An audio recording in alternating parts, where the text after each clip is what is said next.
Hi, and welcome to Season 2 of Big Sound Small Town, the podcast that spotlights the talented and diverse musicians in small towns and communities.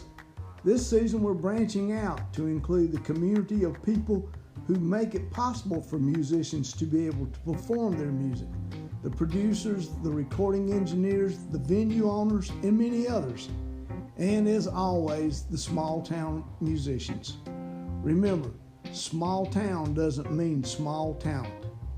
Hear their stories.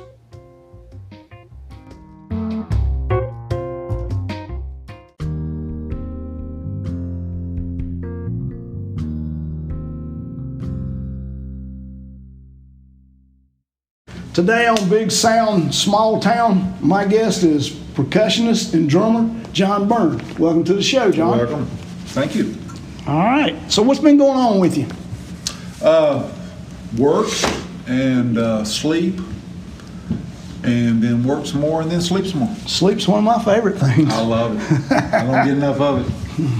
It's like pizza. You can't get enough of it. Okay, let's talk cats. You have cats too, don't I you? have 2 cats. I have 4 cats. Oh my God. I love cats. Yeah. I just got these a couple months ago. Kind of a rescue cat Yeah, situation. that's what mine all are. They showed up, took them in. Yeah. You know, Do what you do. Yeah, you do. But, they're fun. They are fun. I guess people are cat people or not. That's what I'm finding out. I always had, my family always had cats. Yeah, yeah. And then I went for 3 years where I had no pets. Right. Because of where I lived. Yeah. And that was the first 3 years of my life that I'd never had a pet. So Yeah, this opportunity came up, and I said, you know what, screw it, I want to get. It's nice to come home because my son moved out. He got married. He's gone, and so I said, well, hell, I'm just going to. It's nice to have somebody come home and talk to. Sure, it is. They don't give you no shit. No, they don't. They don't. They're glad to see you. Yeah, they look at you, feeding, watering. Yeah. And unlike a dog, they're not so needy. They go about their business. In my situation, I'm gone for such a long period of time. When I go to work, like I leave at 5 o'clock in the morning, or maybe 5:30, 6 o'clock when I get home. And dog can't do that. No, dog can't. That dog hates that. Yeah, and it's just they have all kinds of separation anxiety, and a cat just don't care. No, they don't care. They don't care. Yeah, you're home, man. It's good to see you. Yeah, good to see you. Give me something to eat. Yeah, must feed me. Yeah. Shut up. Yeah, that's pretty much the way it is with them. Mm-hmm. So, all right, let's talk a little bit about music. Let's do it. Where'd your musical journey start, actually? Did you grow up in a musical family? No. I know what kind of. Tell them the family you grew up in. I grew up in a fairly non-musical family. My mom could sing in church. My dad famously could not sing in church, so we made fun of him. Yeah. And it wasn't like we didn't have a whole lot of music being played all the time. We had stereo. Yeah. I remember Jim Reeves. Yeah. That countrypolitan kind of era was sort of when I came up. Yeah, I had to suffer through Sons of the Pioneers, which shoot me. I don't know how I survived that. I do. The only thing I really remember when that song in the summertime, Mama Jerry came out, that was kind of, we all liked that one.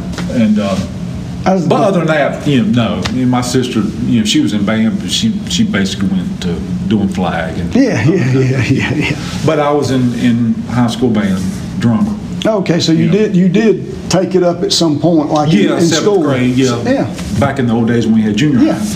And when I first started going to band, my mom really kind of needled the band director to get me to play trumpet. But he said, I want to play drums. And he said, well, let me give him a drum test. And he did, and he said, he needs to play drums. So, because I could follow his rhythms. Right. So I did the high school band thing. Marching band, the whole thing? Oh, yeah. Okay. Yeah. And then I went to college and I was in percussion ensemble 4 years at Appalachian. Oh, okay. And I actually have a music degree, but it's a music business degree. Right. Which absolutely did me no good. Because as soon as I got out of college, and then I went and worked for, my family had the dairy here in town. They did, yeah. And so I just went straight into that and never used my degree for anything. And didn't play music, didn't do anything until my second marriage. And And then Acoustic Syndicate was looking for a conga player. Right. And my second wife, she knew them. I knew Fitz and Brian. Okay. Which I went to school with. Yeah. Okay. Yeah. Fitz was behind me. And he was drummer too. Right. And I knew Angie, their older sister. Yeah. She was in band. So I knew the whole family. Right. But anyway, they got in contact with me, and I guess maybe Brian called me and said, "Hey, you want to come play congas?" I mean, I guess they knew that. They knew you could play. Yeah, they knew from high school. They knew you had done exactly. that. So I mean, but they didn't know that I didn't know jack shit about playing congas. So I said, "Yeah, I'll do it." You know, hung up the phone. Then I went out and bought probably went out here Shelby Music and bought a VHS cassette from a guy named, I think, Alex Acuna, who was a conga player. Yeah. I said, "Shit, I gotta learn how to play congas." And so I watched that video and I learned about 3 different beats, or 3 different techniques, Yeah. and then swinged it. Really? Yeah. So what? So I stepped into the band not knowing squat how to play. So you just show up with congas and go? No, actually, I didn't have to have congas. Fitz had the congas. Oh, so, and I just showed up. Oh, okay. And then they're playing all this Grateful Dead stuff, in which I had no clue. What was Fitz doing? Was he playing a drum kit? He was playing guitar. Oh, at that time he was playing guitar. Yeah, he was playing guitar, and then I was the conga player. Right. And did that for about a year and a half. Well, now, I mean, did you know the songs that they were playing when you got there? Didn't know the songs either? No. Didn't know the material? Didn't know. Of course, they had some original songs, Right. and then they were doing a lot of, like I say, Grateful Dead songs, and The Thrill's Gone by B.B. King. Yeah. But they were doing Right, that. their acoustic version. The Jerry. Yeah, the Jerry. It was a Jerry, and somebody else did that song. Yeah, they did. But no, I didn't know nothing. That's a pretty cool story there. I mean, So, and I faked my way through it, and I kind of sucked, but I just proficient enough to be passable. Was Doug the bass player? Yeah. Doug, right? And I went to Nashville and recorded that first CD. Yeah. And then in between time we recorded it and time it came out, I had quit at that point, and then and they went back and overdid my parts, except for 2 songs. 2 that were instrumental, so we didn't use a click track. Oh, yeah. And so therefore, the tempo, The flow it goes. it no would click. be too hard. Yeah, So right. because they said the levels didn't sound good, and if you go back and you listen to it, the 2 that you hear me on, it is real boomy. Yeah. And the ones that Fitz went back and overdid the other parts, Right. it sounds like he's playing on this tabletop. Oh, it's okay. real dead. Yeah. So, but anyway, we played in Boone one time, and after we got done, this dude came in and said, "Hey man, I like the way you play those congas, African style." I said, "Yeah, man, great." I don't know what African style is. It's probably you play like some guy of a bush somewhere that never had lesson or anything. But that's what he was saying. I guess so. Yeah, he was saying you suck, man. I'm like, "Hey, man, that's great. That's dude. great. What I'm saying is you suck, man. You suck, but you suck with style." With a real band. And that's my whole.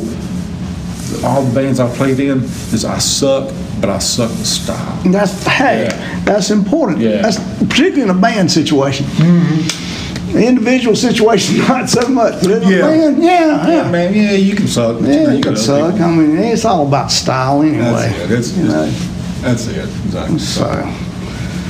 Okay, so do we talk about why you left, or did you just decide it was just time to move on? No, it's stupid. It's a stupid story, but anyway, my wife at the time, I had gone to a practice, and we didn't practice. Doug ended up building Fitz a set of steps. No. And so Fitz was struggling with it, and Doug said, "Well, Doug's a carpenter. He was great. He was good at that stuff." He said, "Well, I can build you a set of steps." So he built a set of steps. We're all sitting around drinking beer, watching Doug. Yeah. And it's like it just really pissed her off. If you're going to go practice, you go practice. Oh, yeah. And so, and then it was just like all the time. And finally, I just said, all right. I just called Brian. I said, I can't do it. It's not worth it. It's not worth it. Yeah. I should have done her. but really, in truth, it was probably a blessing for them because them Fitz went over to drums. Yeah. And Fitz is a good drummer. His style. If I had eventually switched to a drum set, I'm more simple, sludgy, and that just would not have fit their style. And so my quitting caused Acoustic Syndicate to be the band they are today. You're welcome, boys. You can send me a check. But his drumming style was just way better for them than mine would have been, and so everything works out for a reason. Yeah, it does. So, it works out. I mean, it really does. Mm-hmm. That's kind of the flow of the music businesses. Exactly right. Not everybody can play in every band. No, they can't. And I would not be a good session musician. No. Because I'm kind of locked in on how I do things. I suck with style. Right. And that, like I said, that may work in an out live band situation, but it was better for them. So. But you didn't stay. Obviously, at some point it came worth it again because you did it again. Yeah, I eventually. Luke was looking for somebody to play. No. I'm getting my story screwed up. All right. So then later on, I meet Luke Edwards. Yeah. At church. Yeah. And because he was the cousin of my second wife. Okay. And so we're sitting there talking, and he's still an animal bag at that point. But so I went out and watched him play animal bag, and then eventually that kind of went out, and so. We just got to talking one day about maybe getting something together and playing, and it was just me and him, and I at that point I had a set of congas. Okay. And then all later on we added a drum machine. Oh, okay. But he said, yeah, sure. And when they were having something out here at the city park, just some little festival or something. So we just signed up to play. We learned a few songs, and then we had to come up with a name real quick, and. Somehow Tater come out of it, and it was just kind of funny. So then it was just you and Luke? It was me and Luke. That's how we started. And there's actually a videotape of us playing down at their old coffee shop. Oh, really? Yeah, it's terrible. But and then we added a bass player later, and then you remember who that would have been? That would have been Stephen Johnson. Yeah, I know Stephen. Yeah. And then we later on this is when Roger had his. Music store. Oh, yeah, We used to go there and practice something. Yeah. And, of course, he won't have nothing to do with that. He was still a metal guy then. Well, he was a metal guy, and that's when he started playing bass. Oh, with Acoustic Syndicate. Yeah. Yes. Yeah. That's right. And then he eventually switched over to guitar, and then eventually he got kicked out. Yeah. And I got a story about that one, too. But anyway, all of a sudden he was interested in playing with us. And so then he came back, and then it was 4-piece, and then Boo Duckworth, who was the drummer in Animal Bag, came and played. Okay. And so I was playing congas. So you had drummer and yeah, that's cool. I mean, that's cool. Yeah. And then somehow Stephen dropped out, and then Philip Simmons came in and played bass, and for a while there, it was pretty rocking. Yeah, I mean, y'all had it going on. I mean, Tater had it going on. Yeah. And but then when Roger came in. When it was Luke and I first started, we were playing anything, just all kinds of crazy ass covers and whatever. Yeah. And but then eventually, when Roger came in, the musical focus really narrowed down. Kind of that jammy, whatever, and then I got bored with it, really. But when you're up there jacking off on your guitar and you're playing all these kind of lead solos for 15, 20 minutes, it's great. It's fun for the guitar player. For the bass player going boom, boom, it's fun for the guitar player. Yeah. After a while you just like, I gotta. So then I quit that band. And but that's two really good bands. I mean. Yeah, I know. And once I quit, they always do better. I'm their stepping stone. Because they went on and they played out and did all that stuff, and then I was home again, and then eventually, I know what happened. Chris Green. Chris Green, yeah. Chris Green. He played with the Hobos. Yeah. And his daughter got sick. Yeah. And he plays with me now. Yes, that's exactly right. And so he was going to have to drop out. Yeah. Take care of her. Yeah. And so then I think Art was asking around, and he asked Luke, and so Luke suggested me. And Art and I actually knew each other from, we used to sit on the same bench in Little League together at PPG baseball team. But, okay. And I knew Art from Apple Music. Oh, he worked at Apple Music. Yeah. And I was seeing that. I mean, you can't, during those days, it would be hard to be in Shelby and not know Art. Yeah, exactly. Yeah, if you ever bought a pair of drumsticks or you ever did anything, you knew Art, And who was the guy that ran that? Doug Benson. That's right. Redhead. I know some Doug stories. Yeah. But, and so then they asked me to come play with them, and so I did that. And I did that for, 8 years. So you had to work with Kevin Bridges 8 years? I did. Jesus. Yeah. Oh, I never got paid enough money to have to do that. You'll probably go to heaven.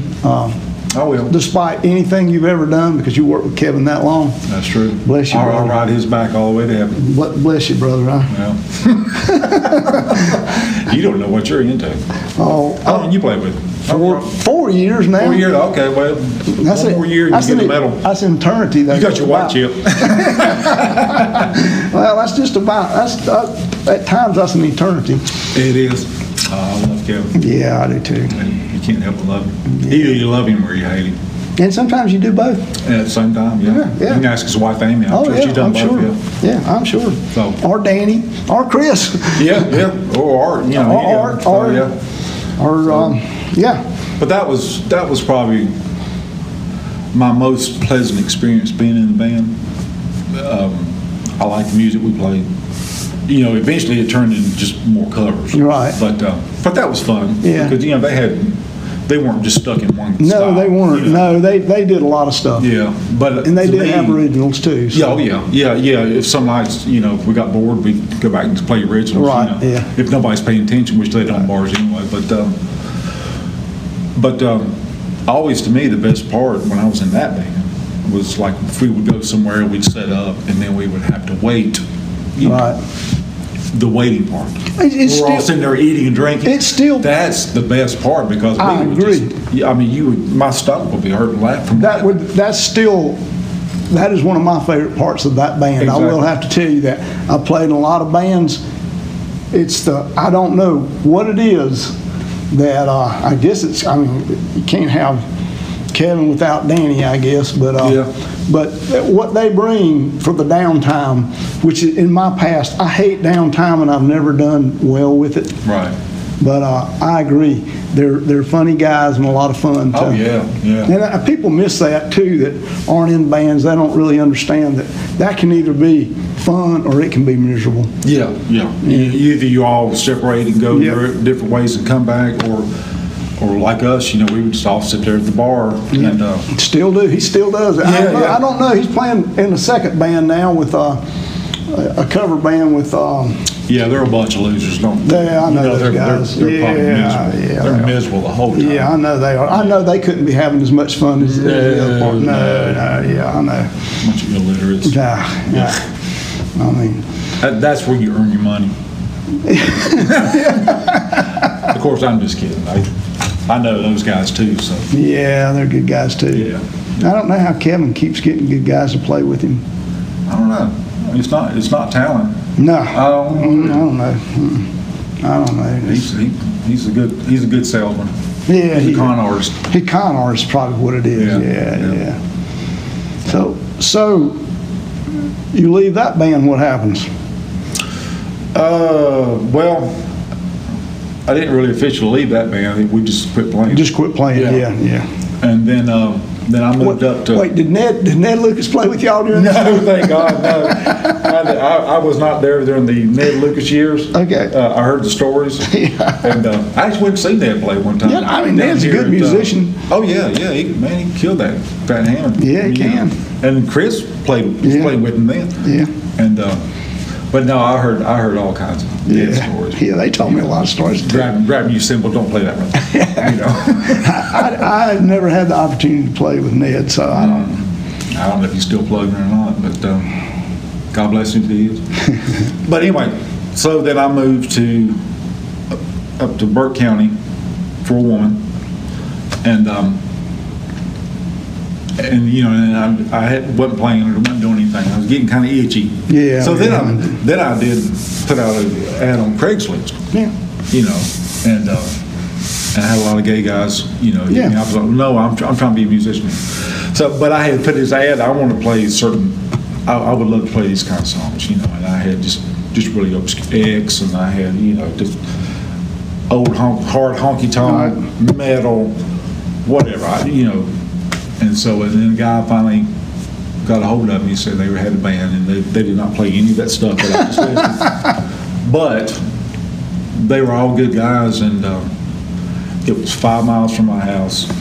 I could store my drum set, keep it set up in a air conditioned, climate control situation, and so I played with them for I guess about 5 years until this past February.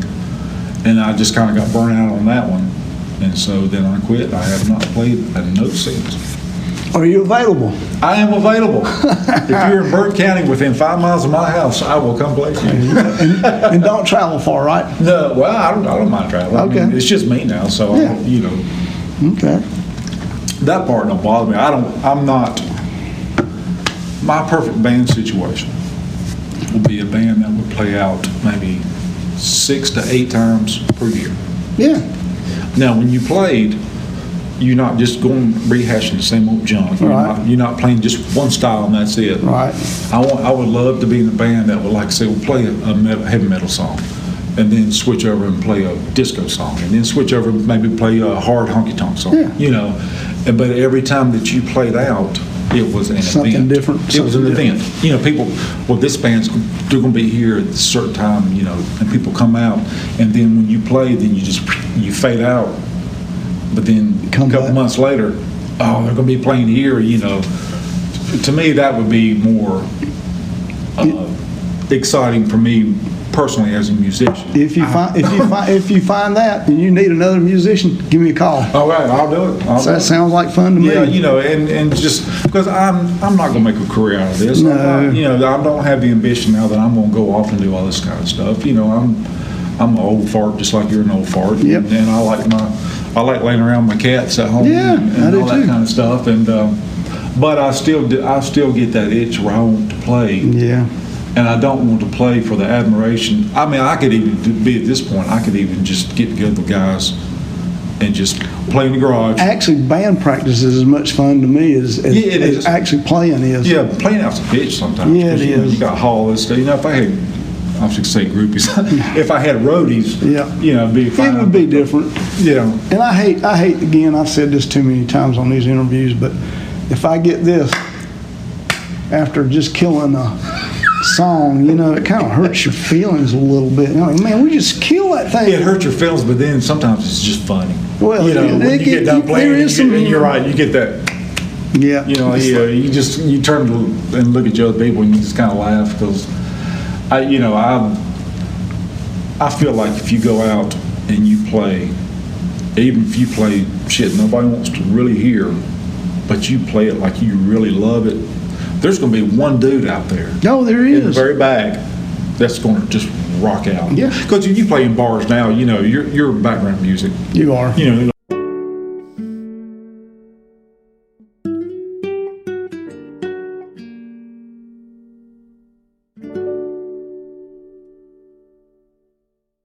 I'm here in the Earl Scruggs Center on a beautiful November Saturday morning with John Byrne.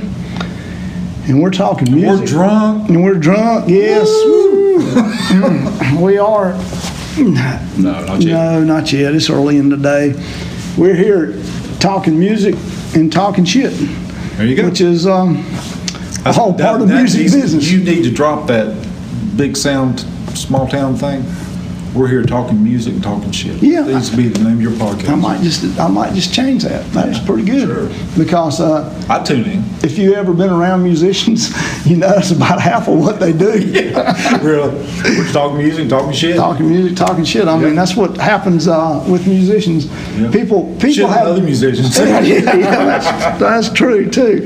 And I think people that aren't musicians sometimes get the wrong impression about musicians. You know, it's either they see it as more glamorous, or in fact they see us as horrible people, and you know it's some of both. Yeah, I mean, you know, a lot of musicians are, I don't want to say self-absorbed, but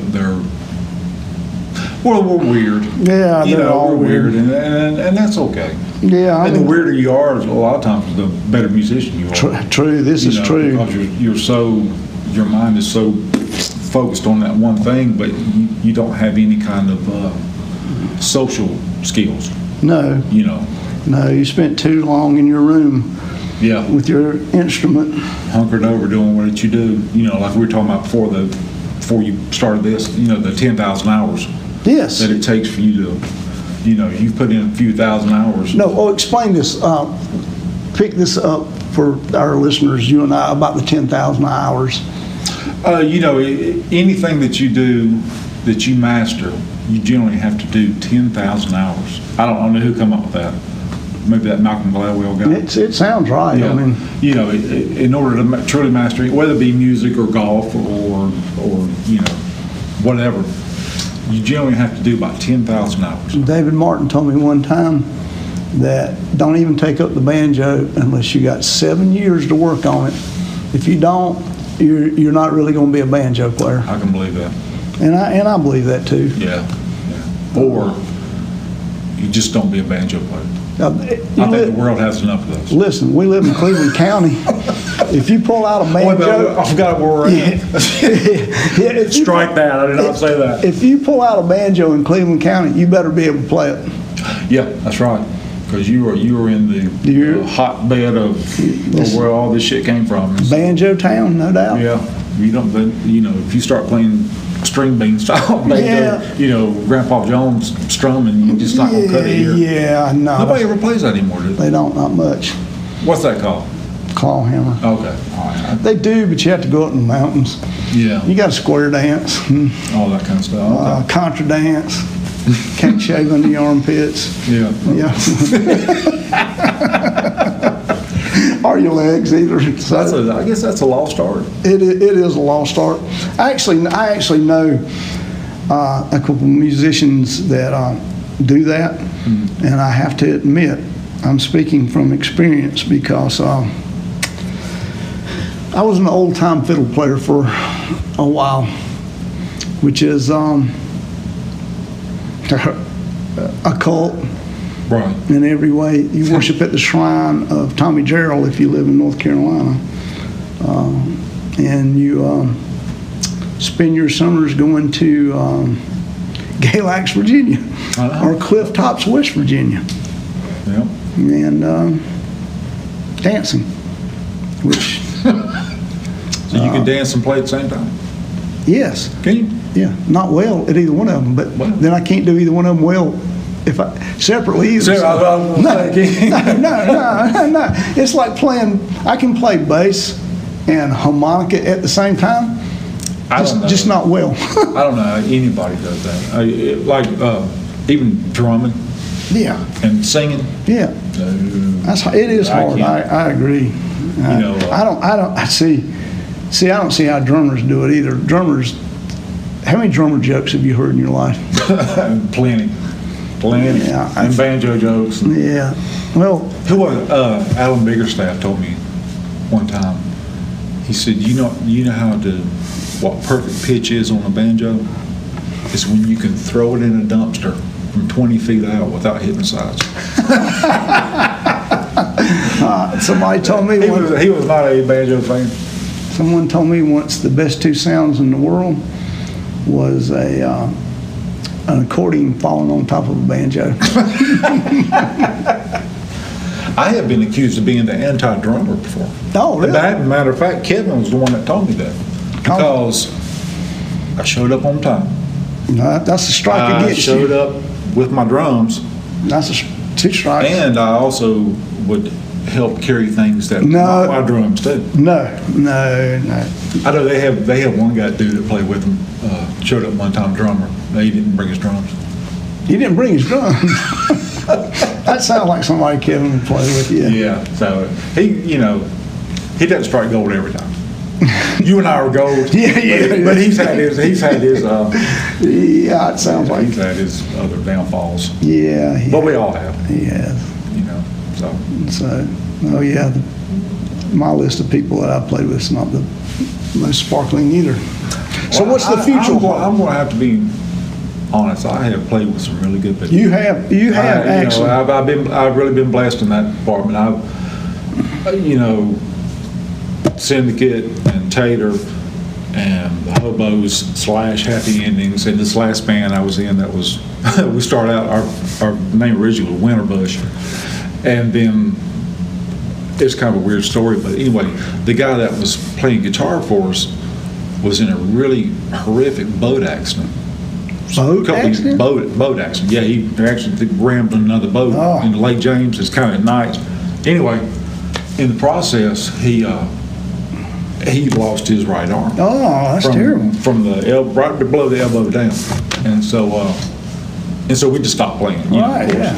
And then eventually we kept up with him, and then us other three, we just kind of got together and we played some, I guess, more for therapy. Right. Yeah, I understand. And finally he said, I want to come sit with you, come in. I said, yeah, man, come on. He said, I maybe even try to play a little bit. But that's fine. I figured, he'd have some kind of rig and he would maybe strum a guitar.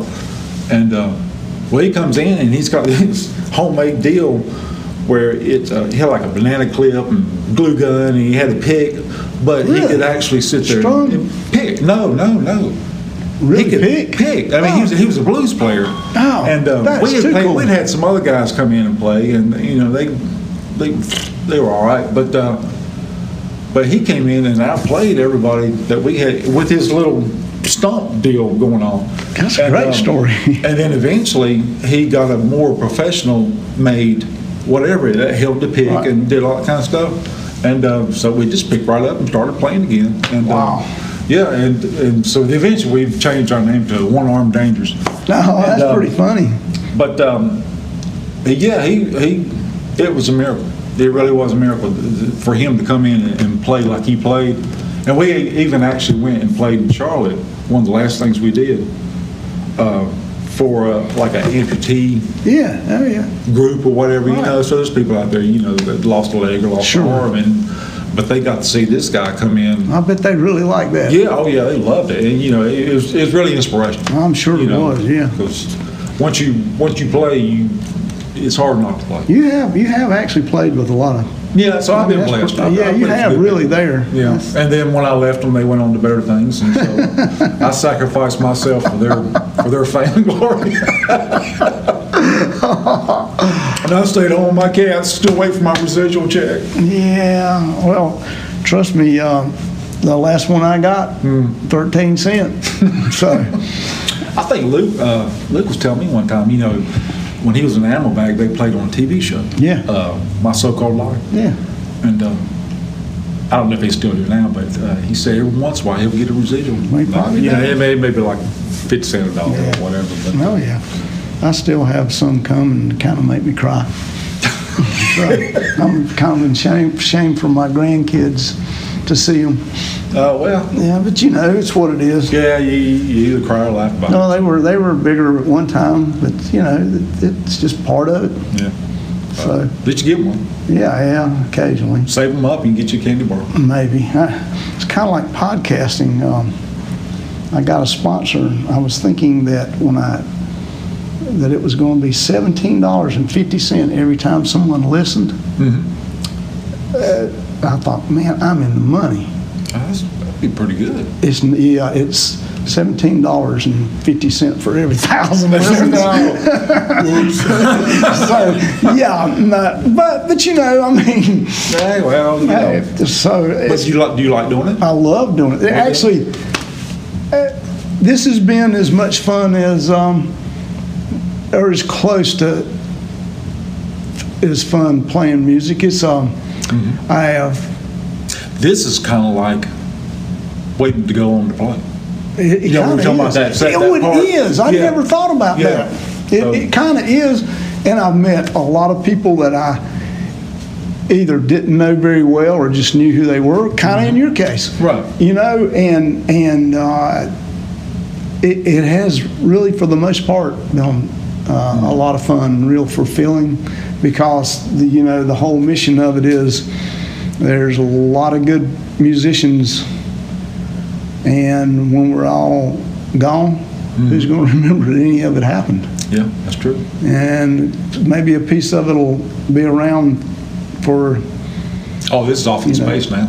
oh yeah, yeah. You've said off. It's, Yeah, I mean, it'll be around for eternity. Yeah, it's like all my nude pictures that I Exactly. put out all those years ago. It's Yeah, gonna come back. you know, Yeah, oh yeah, So, oh yeah. You want know. a date here? That's yeah. That's I mean, you know, and you know, like I told you before, I purposely did not listen to it because when you would ask me to do it, I didn't want to just come in and be somebody else. So, but I'll go back and listen to it, and I'll listen to people that I don't know. Right. Because, you know, I famously do not know a whole lot of people. And so it would be interesting, you know. Yeah, I mean, they've all had their. I'm not going to listen to story. Kevin's, but Well, I don't blame you on that. You've I've heard enough of that. I've heard all that shit. You've heard enough of that for years, yeah. You should have got here this morning, Kevin, to defend I know. yourself. But hey, somebody Whatever. had to play late. yeah, whatever, dude. But Feel the love. John, I do appreciate you taking the time to come and do this, driving down here. It's been my pleasure, and I've learned so much. I have too. I got to hear the famous Sandy Johnny Paycheck story, and so I am truly blessed to. Yeah, Thank you, I sir. hate you had to hear that. Thank you. Oh yeah.